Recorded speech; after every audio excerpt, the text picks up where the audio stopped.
Agar kita bisa membersihkan hati, ada beberapa langkah yang bisa kita jalankan. Kita perlu memperhatikan diri kita sendiri untuk mencapai kehidupan yang baik di dunia dan di akhirat. Bismillahirrahmanirrahim. Assalamualaikum warahmatullahi wabarakatuh. Alhamdulillahillazi ja'alal qalam lil kitabah wal kitaba lil qira'ah wal qira'ah lil ma'rifah wal ma'rifah lil ibadah wal ibadah lillahi wahdah. Asyhadu an la ilaha illallah wahdahu la syarikalah wa asyhadu anna Muhammadan abduhu wa rasuluhu lan nabiyya wa rasula ba'da amma ba'd. Alhamdulillah, pertama-tama marilah kita haturkan puja dan puji syukur atas kehadirat Allah Subhanahu wa taala yang dengan limpahan rahmat dan hidayahnya lah kita dapat berkumpul di masjid ini dalam keadaan sehat walafiat. Salawat serta salam tak lupa kita haturkan kepada Nabi kita, Nabi Allah Muhammad sallallahu alaihi wasallam, yang dimana dengan perjuangan beliaulah kita dapat menikmati indahnya Islam hari ini. Pada kesempatan subuh yang berbahagia ini, izinkanlah saya untuk membawa kultum subuh dengan tema adab terhadap diri sendiri. Jamaah sholat subuh yang dirahmati Allah Subhanahu wa taala, perlu kita ketahui, seorang muslim harus yakin bahwa kebahagiaannya di dunia dan akhirat itu bergantung pada kebersihan jiwa dan kesucian hatinya. Jikalau kita membersihkan jiwa dan hati, maka kita termasuk golongan yang selamat, dan sebaliknya, jikalau kita tidak melakukannya, maka kita akan menjalani kehidupan yang sengsara di akhirat kelak. Allah Subhanahu wa taala berfirman, di mana dibacakan imam tadi, pada aflaha man zakkaha, sungguh beruntung orang yang menyucikan jiwa itu, wa qad khaba man dassaha, dan sungguh rugi orang yang mengotorinya. Quran surah Asy-Syams ayat 9 dan 10. Rasulullah sallallahu alaihi wasallam bersabda, semua kalian akan masuk surga kecuali orang yang enggan. Para sahabat bertanya, siapakah yang enggan wahai Rasulullah? Beliau menjawab, barang siapa yang menaati maka ia akan masuk surga, dan barang siapa yang bermaksiat kepadaku maka ia akan masuk neraka. Diriwayatkan oleh Muslim. Jamaah sekalian yang berbahagia, cara membersihkan iman itu hanyalah dengan amal soleh dan keimanan yang baik, dan yang menyebabkannya menjadi kotor adalah maksiat dan kekufuran. Al-imanu yazidu bitta'ah wa yanqusu bil maksiyah. Iman itu bertambah dengan ketaatan kepada Allah dan berkurang dengan kemaksiatan. Setiap kebaikan yang kita lakukan akan menghapus setiap keburukan yang bersarang di dalam hati. Artinya, semakin banyak kita beramal soleh, maka hati kita akan semakin bercahaya. Rasulullah Shallallahu Alaihi Wasallam bersabda, bertakwalah kepada Allah Subhanahu Wa Taala dimanapun kalian berada. Ikutilah keburukan dengan kebaikan, maka ia akan menghapusnya. Hadis riwayat Imam Ahmad.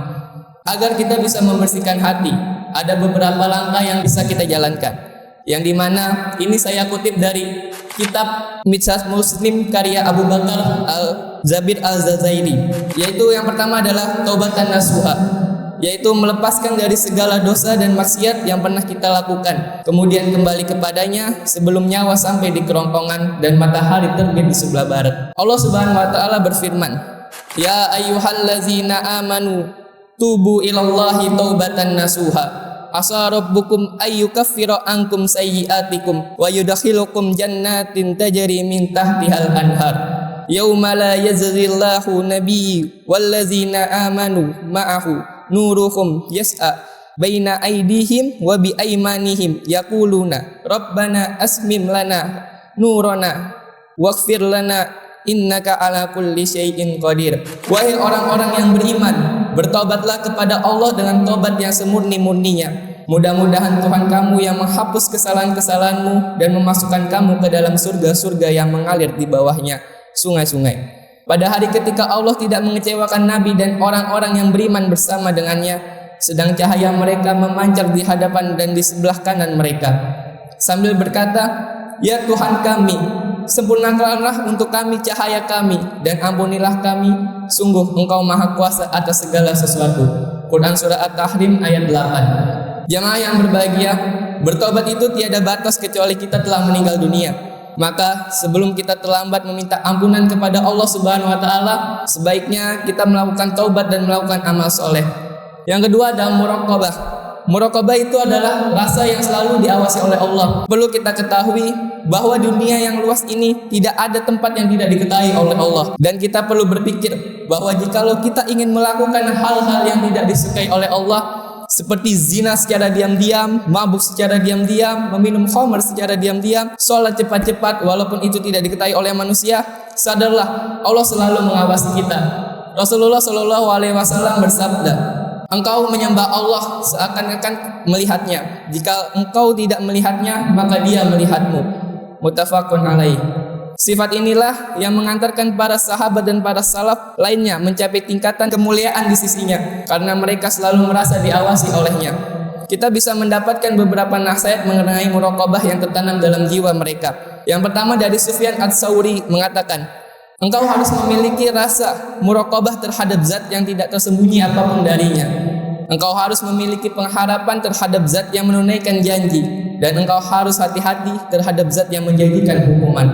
Ada pula dari Abdullah bin Mubarak berkata kepada seorang laki-laki, selalu merasa diawasi oleh Allah Subhanahu wa taala, wahai fulan.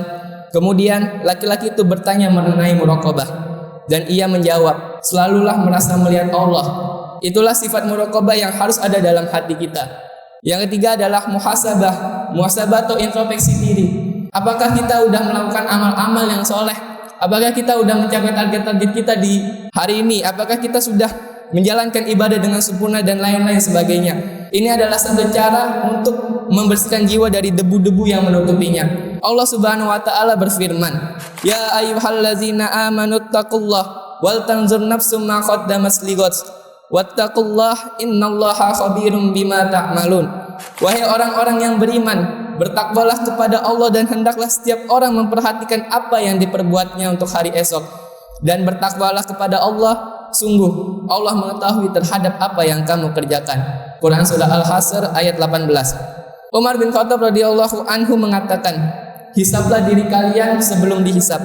Dari muhasabah diri ini kita belajar untuk melakukan perbaikan-perbaikan terhadap diri kita sendiri, dan janganlah memandang orang lain, karena kita perlu memperhatikan diri kita sendiri untuk mencapai kehidupan yang baik di dunia dan di akhirat. Yang terakhir adalah mujahadatun nafs, yaitu berusaha memerangi hawa nafsunya dan bersungguh-sungguh mengabdikan dirinya kepada Allah.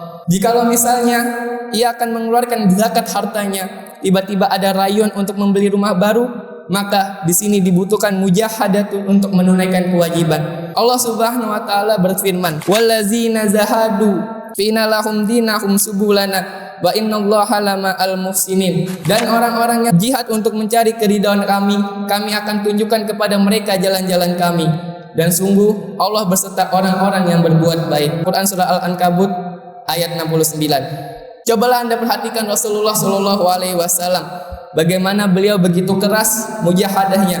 Jikalau beliau sholat malam, maka kedua kakinya akan bengkak saking lamanya. Ketika hal itu ditanyakan kepadanya, maka beliau menjawab, apakah saya tidak boleh menjadi hamba yang bersyukur? Diriwayatkan oleh Al-Bukhari. Dari sini, jangankan kita sebagai manusia biasa, Rasulullah saja mempunyai hawa nafsu, di mana juga beliau tahan untuk kepentingan umat dan kepentingan diri beliau sendiri. Mungkin cukup sekian dari saya, kurang lebihnya mohon maaf. Subhanakallahumma wa bihamdika asyhadu an la ilaha illa anta astaghfiruka wa atubu ilaik. Wassalamualaikum warahmatullahi wabarakatuh.